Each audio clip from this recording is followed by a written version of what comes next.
I am Alfredo Quarto with Mangrove Action Project. We formed back in 1992, so we've been around over 31 years now. And formed because of the saying that I heard from a Thai fisherman, believe it or not. I was doing an interview with him in a village in Thailand and along the Andaman Sea. He told me, if there are no mangroves, the sea will have no meaning.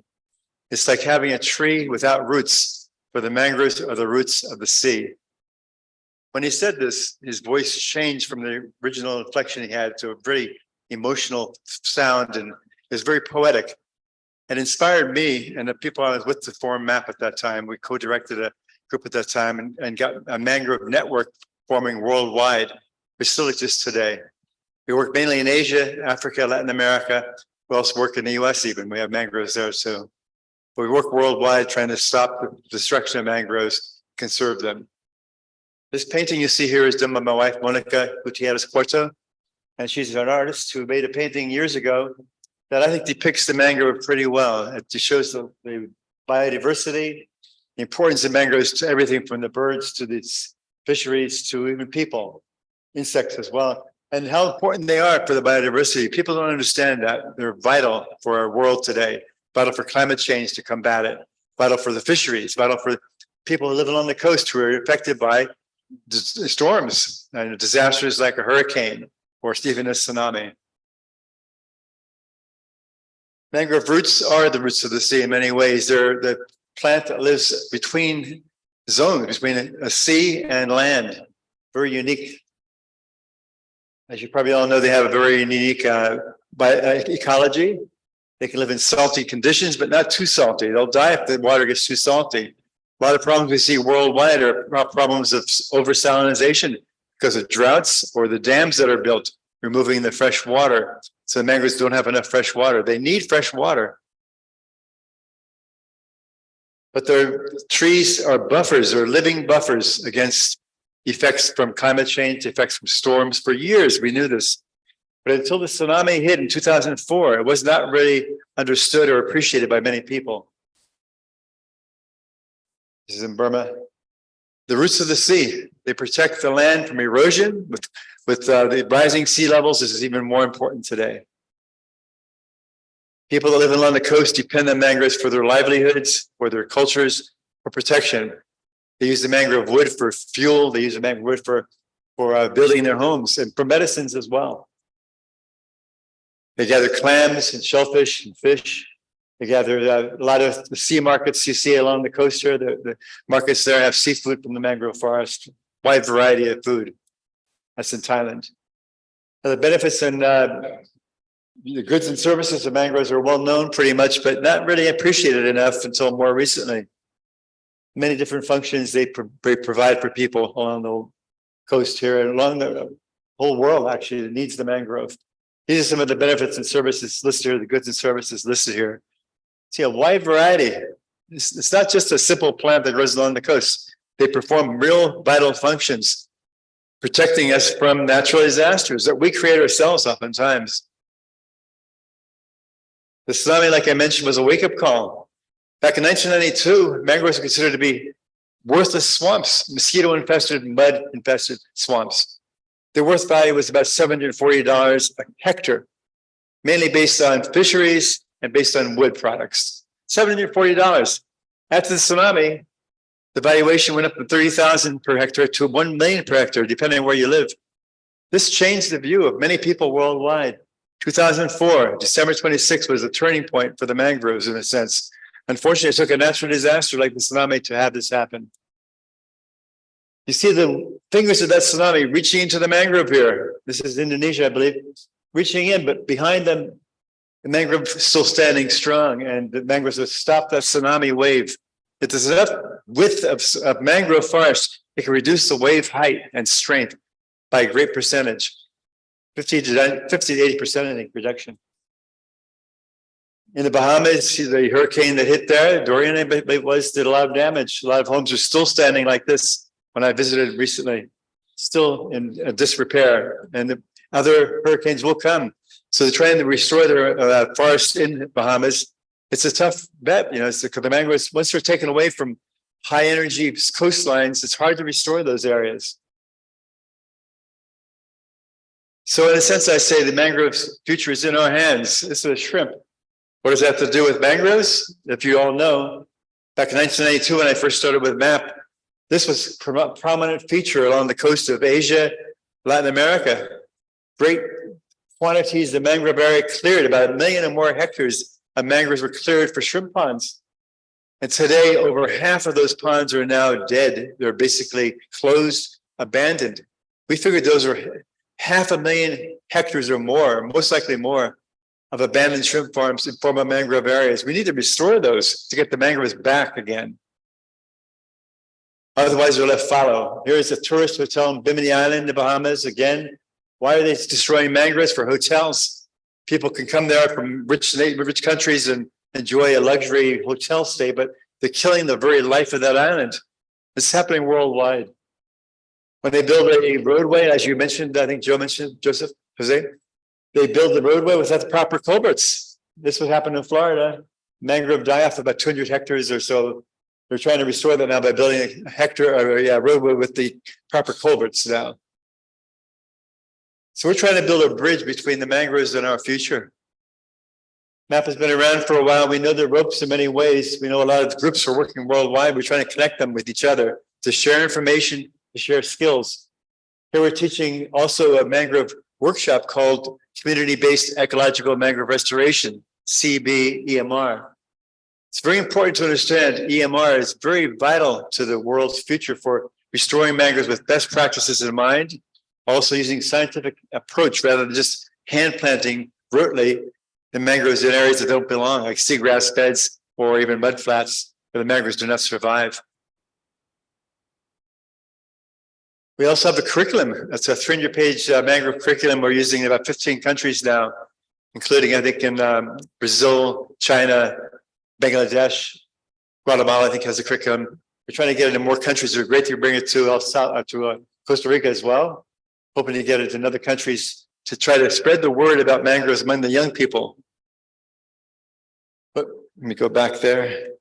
We also have a calendar, a mangrove art calendar. Kids from around the world deliver us artwork every year. My wife is the judge of the calendar art, puts together a beautiful calendar.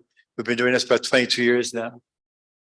Gets the kids involved. We need to get the next generation involved. They need to understand the value of mangroves, but then be participating in something that's creative for them. So the flow in the winding mangrove forest, we need to preserve that. And one of the problems is we approach restoration oftentimes with the wrong ideas. We're planting sometimes a poor site, often using the wrong species in the wrong place. And we're also not treating the mangroves like they should be treated. They're a unique ecology. We're treating them like terrestrial forests. We're just planting them in the ground like a commercial forest, and it's just not working most of the time. We figure it's about a 70 to 80% failure rate on the current restoration practices. This is too much. We need to understand the zonation. Maybe you understand that you're already, I'm not sure what you have studied, but zonation, okay, I guess that's not going to do the, zonation is very important. I had a thing where it steps up to it, but you see the grass, seagrasses, the beds of seagrasses, the mud flats, but the other mangroves, they grow higher up than the mud flats. They grow higher up than the seagrasses. But why are we planting mangroves and seagrass beds and mud flats? It's happening worldwide. There's even Guinness World Records being set, planting over 1 million mangrove seedlings in one day. Even 1 hour, I think they did 1 hour planting 1 million seedlings. Get a Guinness World Record. You go back there a year later, they're all dead. 5 years later, there's no evidence that there was a record set there. Why are we doing these crazy things? We're not doing it right. We need to do it right. We need to understand the science. We need to understand the ecology of a mangrove and do it right. Here you see examples of people planting in the wrong places, even seagrass beds and along the coast. And what results is failures. And they're not reported. Unfortunately, the groups that do this get funding, and they'll do it again and again, the same failures. They go back and replant the same place several times. They're not learning the lessons. We need to learn those lessons and progress. So we formed the CBEMR basically because we thought there was a real need after the tsunami. There was a rush to plant mangroves everywhere. People started planting them like crazy in Indonesia and other places, and they were failing. Millions of dollars being wasted tons of labor and wasted energy, discouraging. We decided let's form a effort that will train people how to do it right, including train groups like World Wildlife Fund or Conservation International or Wetlands International. We work with them, trying to help them because they're doing bigger projects. We need to train those people involved so they know what they're doing and we can do it right. This is in El Salvador. In 2011, I was there. We did a workshop training the people there in restoration. They were very eager to go ahead and just do it. We left over the years, 2012 through 2015 or so, they did canal digging and community involvement was strong. They had what's called the Mangrove Rangers there that helped lead this. And the Rangers and the communities dug 4.5 or so, 4.1 kilometers of canals. Now there's over 70 kilometers of canals being dug or kept maintained. And they have a similar problem, as Jose mentioned, with the sugar plantations, the sugar cane. And they also release a lot of water from the dams that causes a lot of water rushing through the mangrove area and basically blocking the streams. So it's going to take regular maintenance to stop the problem of the mangrove loss. And I'm not sure, do you know why the mangroves die when they're flooded? I'm not sure how many people know that. They die because they drown. They breathe through the roots. So when they're standing water, they die. They cannot survive that. They also die from sedimentation if it buries their roots. I saw this in the Andaman Islands after the tsunami, where the mangrove roots were covered in sand. They were dead. Whereas a little bit of root was still standing above the sand, they survived. Same with the waterway. The whole island was tilted by the earthquake that happened. And the local forestry department thought the earthquake killed the mangroves because it scared the mangroves. That was the forestry department in India. That was their official view, that the mangroves might have been frightened to death by the earthquake. We saw right away. They were buried in either sand or water was there 24 hours. They were drowning. We need to understand that. We need to understand the science. So in El Salvador, they dug these canals. Local people did this, and they were successful. They cleared, like I mentioned, about 4.1 kilometers of land. The waters returned. They were able to drain that waterway that was standing, and they were able to restore a healthy mangrove forest pretty much over the years. And this is a sign from the satellite views, basically 2010 was before we did our workshop. 2015 and 2017 were afterwards. You can see the progressively improved mangrove restoration going on its own, natural. No planting was done, zero planting, and the biodiversity was there. That's one of the benefits of hydrology restoration is you can restore the biodiversity naturally. You get the full benefit of mangrove biodiversity. It's very important in places like Asia where they have 30 or 40 varieties of mangroves. And if you restore only the red mangrove or the Rhizophora, you're only restoring a plantation. You're not making it a mangrove forest. You're not getting the biodiversity you need to restore. Biodiversity is more than the trees. In a sense, we're losing the forest for the tree. We're planting one tree species, oftentimes the Rhizophora, it's easy to do, but we're losing the mangrove forest in that process. When I went back there in February this year with a team of people to look at what happened after 11 years, we were very surprised. We saw the results there. We thought, this is fantastic. Because we were there before in 2011, there was a dead zone of drowned mangroves we saw in the earlier picture. And now we see the mangroves are back and they're very dense. In some ways, they may need to be thinned because there's such a density now. This is all natural hydrology, and all three species that exist there, plus the buttonwood, are coming back now. So we know that shrimp farming is another problem we want to deal with. So restoring abandoned shrimp farms, I mentioned over 500,000 hectares, could be restored back to mangroves. How do we do this? I think we really need to learn. One of the biggest drawbacks is the ownership of the land, the tenureship of the land. Oftentimes it's in government hands or private industry hands. They don't want the mangrove back. They want to keep it open for development of tourism, other types of industries. So it's very hard to get permission to do this. But basically you make a breach in that wall and you let the mangrove come back. We did this in Thailand on a small scale, a small 0.5 hectare land, piece of land that was a shrimp farm at one time abandoned. And we had the local community working with us. And over time, you see the nipa palm and other mangroves coming back. Nipa, by the way, is the only palm tree that grows in and as a mangrove tree. It's the only mangrove palm. So they love that in Thailand. They use it for all kinds of things, like roofing and so on. So it's very important for them. And here's the alternative restoration process here. On the right, you see, have a nursery and plant it. Very easy. No real thought goes into that other than where you're going to plant. but these are mainly failures. On the left, you see our approach includes a lot more information, a lot more ideas, a lot more success in the long term. We want long-term success. We don't want short-term planning and then you go away and you don't come back again.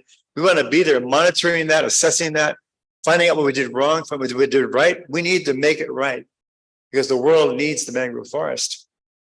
For natural disasters that we're causing ourselves, basically, like climate change, we need the mangroves to help mitigate that.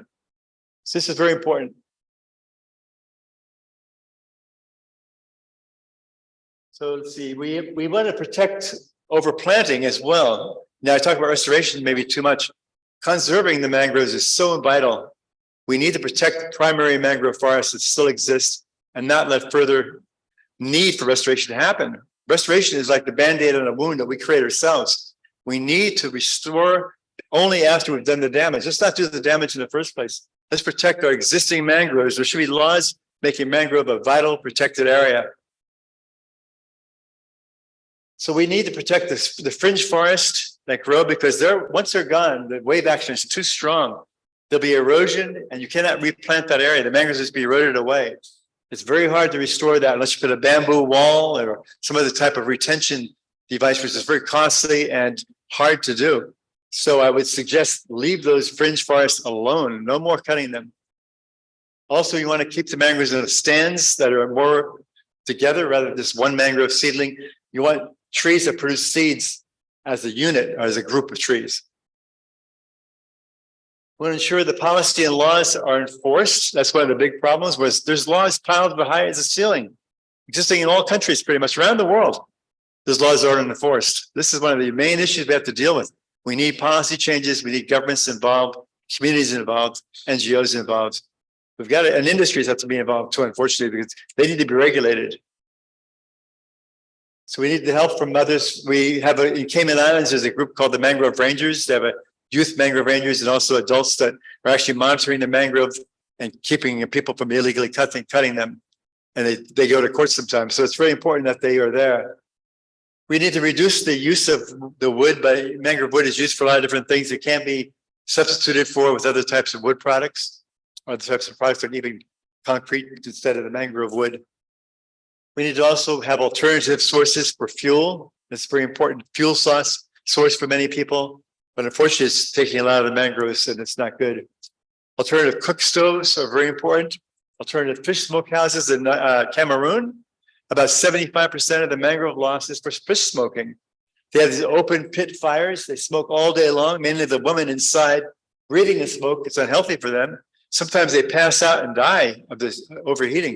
And sometimes catch on fire and they die in the fires. So it's very important to have alternative wood stoves or smokehouses, I should say, and get these people a chance to not breathe that smoke, plus have a healthier environment. That can reduce the mangrove loss by 40%. Here's in Honduras. They're clearing the mangrove illegally, but doing it right in the open. My friend Jorge Varela took this picture back in 2010, but the fact is it still goes on in many countries around the world. So shrimp farming is a big problem still, but not the only problem now. Tourism is a big one, and highway development and so on. So we're saying, let's protect the mangrove for the future generations of the communities that live along the coast. They need the mangrove for the traditions, for their fishery. Also, we're protecting for the future generations, people that are going to be growing up without the mangroves will ask us, why didn't we do something about this? Why did we let this happen? We need to think about them as well. So thank you for your time.